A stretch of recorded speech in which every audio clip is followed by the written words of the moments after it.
जम्मू कश्मीर में सबसे बड़ा आतंकी हमला। हिजबुल मुजाहिदीन के आतंकी बुरहान वानी की बरसी पर सुरक्षा बलों पर हमले के इनपुट सुरक्षा एजेंसियों को पिछले कुछ दिनों से लगातार मिल रहे थे। ऐसे में कठुआ जिले में भी हाई अलर्ट था। बाकायदा सभी एजेंसियों को एहतियात बरतने के निर्देश थे। खुफिया सूत्रों के लगातार मिल रहे इनपुट के बाद आर्मी स्कूल में भी सोमवार को छुट्टी कर दी गई थी। ये स्कूल ग्रीष्मकालीन अवकाश के बाद सोमवार को खुल रहा था। सुरक्षा बलों के एक वाहन को आतंकियों ने जिले के दूर दराज लोहाया मल्हार के बदनौता से सटे इलाके में निशाना बनाया। सुरक्षा बलों के वाहन पर ग्रेनेड फेंकने के बाद सेना के जवानों ने जवाबी कार्यवाही शुरू कर दी। इसके बाद मुठभेड़ जारी रही। उधर हमले की जानकारी मिलते ही भारी संख्या में सुरक्षा बलों को घटनास्थल की ओर रवाना कर दिया गया। जानकारी के अनुसार आतंकियों की सफाई के लिए उधमपुर से भी सुरक्षा बलों को घेराबंदी में लगा दिया गया है। उधर भारी संख्या में सुरक्षा बलों ने आतंकियों के खिलाफ इलाके में सर्च ऑपरेशन शुरू कर दिया है।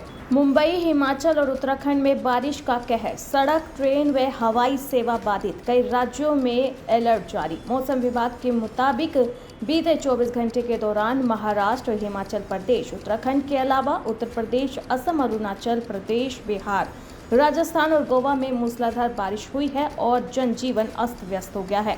हिमाचल प्रदेश, उत्तराखंड समेत 9 राज्यों में बारिश का कहर टूटा है। सड़क से लेकर ट्रेन और हवाई सेवाएं बाधित हुई है। मुंबई में विधानमंडल के दोनों सदनों की कार्यवाही भी स्थगित करनी पड़ी। बिहार में बिजली गिरने से 12 लोगों की जान चली गई है और असम में बाढ़ से 23 लाख से अधिक लोग प्रभावित हुए हैं। अरुणाचल प्रदेश के कई जिलों का भूस्खलन के चलते सड़क संपर्क टूट गया है।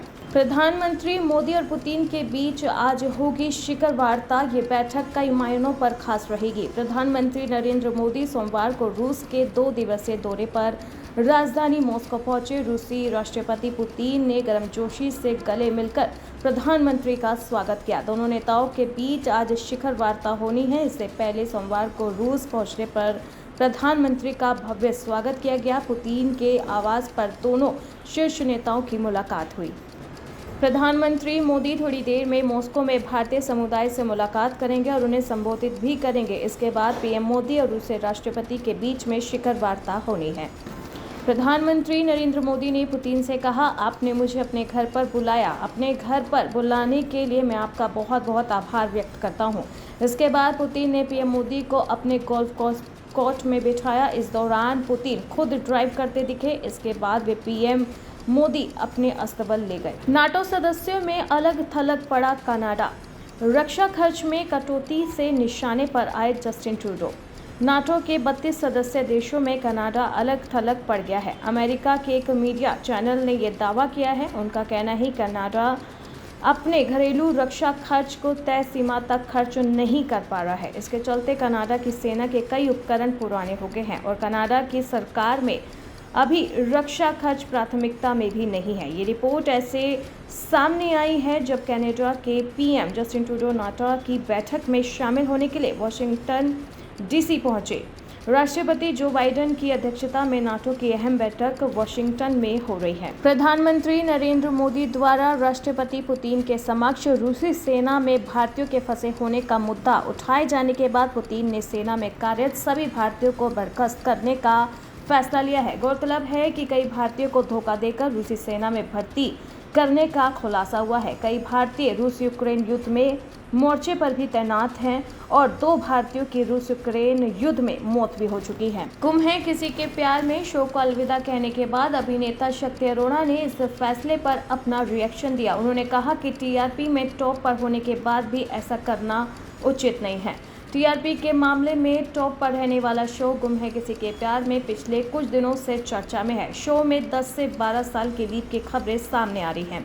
हाल ही में शो के अभिनेता शक्ति अरोड़ा को अलविदा कहना पड़ा। अभिनेता ने गुम है किसी के प्यार में शो को लेकर अपनी प्रतिक्रिया दी। अभिनेता ने शो में लीप के फैसले को चौंकाने वाला बताया है। निर्माताओं के फैसले पर नाराजगी जताते हुए अभिनेता ने कहा, यह हैरान करने वाला था क्योंकि हमें अच्छी टीआरपी मिल रही थी। वर्ल्ड कप के दौरान 2.1 की टीआरपी आना मजाक नहीं है और कोई भी निर्माता ऐसे मोड़ पर लीप लेने की नहीं सोच सकता। लेकिन केवल चैनल और निर्माता ही जानते हैं ऐसा क्यों किया। लीव के बाद शो को आगे बढ़ाना जोखिम भरा है और आप मुंह के बल गिर सकते हैं। बदनोता में सेना के गश्ती दल पर आतंकी हमला, 5 जवान हुए बलिदान। जम्मू के जिला कठुआ के कंडी क्षेत्र में आतंकी हमला हुआ। आतंकियों ने सेना के वाहन को निशाना बनाया, वहीं जवानों ने मौका संभालते हुए जवाबी कार्यवाही की, जिस पर मुठभेड़ अभी भी जारी है। कठुआ के बिलावर उपजिले में बदनोता के बरनूड इलाके में जेंडा नाले के पास सेना के एक वाहन पर आतंकियों ने घात लगाकर हमला कर दिया। आतंकी हमले में 5 जवान बलिदान हो गए, वहीं कुछ अन्य बुरी तरह से घायल हो गए। आतंकी हमले में घायल हुए 5 सैनिकों को सामुदायिक स्वास्थ्य केंद्र बिलावर में प्राथमिक उपचार दिया गया है। उन्हें आगे के इलाज के लिए सैन्य अस्पताल पठानकोट रेफर कर दिया गया है। अमेरिका में होगी कल की 2898 AD की विशेष स्क्रीनिंग। नाग अश्विनी भी करेंगे दर्शकों से बातचीत। नाग अश्विनी के निर्देशन में बनी फिल्म कल की 2898 AD बॉक्स ऑफिस पर धमाल मचा रही है। फिल्म की कमाई लगातार बढ़ती जा रही है।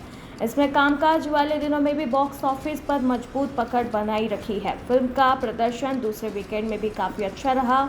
ये इस साल की बहुत पॉपुलर फिल्मों में से एक है। इस फिल्म का दर्शक बेसब्री से इंतजार कर रहे थे और जब इसे सिनेमाघर में दस्तक दी तो दर्शकों ने फिल्म को हाथों हाथ लिया। दर्शकों का भरपूर प्यार फिल्म को मिला। फिल्म हर दिन एक नया रिकॉर्ड बना रही है। अब फिल्म को लेकर नई जानकारी सामने आ रही है, जिसमें पता चला है कि इस फिल्म की एक स्पेशल स्क्रीनिंग अमेरिका में आयोजित होने वाली है। प्राथिंग्रा सिनेमा के द्वारा एक ट्वीट के मुताबिक कल की 2898 AD के अमेरिकी विर्तक 13 जुलाई को दोपहर 2:30 बजे TCL चाइनीज थिएटर में इसकी स्पेशल स्क्रीनिंग करने वाले हैं। ये अमेरिका का सबसे बड़ा IMAX स्क्रीन है। इस दौरान फिल्म के निर्देशक नाग अश्विनी भी दर्शकों से बातचीत करने और फिल्म की सफलता का जश्न मनाने के लिए इसमें शामिल होंगे। भारी बारिश से जलमग्न हुआ पूरा मुंबई, रेड अलर्ट किया गया जारी। स्कूल कॉलेज अभी रहेंगे बंद। बारिश के कारण मुंबई में जनजीवन अस्त व्यस्त हो गया है। बारिश के कारण दर्जनों ट्रेनों को स्थगित करना पड़ा है, जबकि कई अन्य को दूसरे रूट पर डाइवर्ट कर दिया गया है। मौसम विभाग की माने तो मुंबई में बारिश की आफत अभी टलने वाली नहीं है। भारी बारिश के कारण भारत की आर्थिक राजधानी मुंबई सोमवार से ही थम गई। यहाँ इस बारिश से जल्द राहत मिलने की कोई उम्मीद नहीं दिख रही है। दरअसल भारतीय मौसम विभाग ने आज ही महाराष्ट्र की राजधानी के लिए रेड अलर्ट जारी किया है। इस अलर्ट के चलते मुंबई, ठाणे, पुणे के साथ साथ पनवेल के ग्रामीण हिस्सों में मंगलवार को स्कूल और कॉलेज बंद रहेंगे। ये आदेश सभी प्राथमिक और माध्यमिक विद्यालयों के साथ साथ जूनियर और सीनियर कॉलेज के लिए भी है। लगातार हो रही बारिश ने शहर और उपनगरों में तबाही मचा दी है। उपनगरीय रेल सेवाएं और हवाई यातायात ठप हो गए हैं। यहाँ शॉर्ट सर्किट से चलने के कारण एक बुजुर्ग महिला की मौत हो गई है। लोगों को जल भराव वाली सड़कों से गुजरना पड़ रहा है।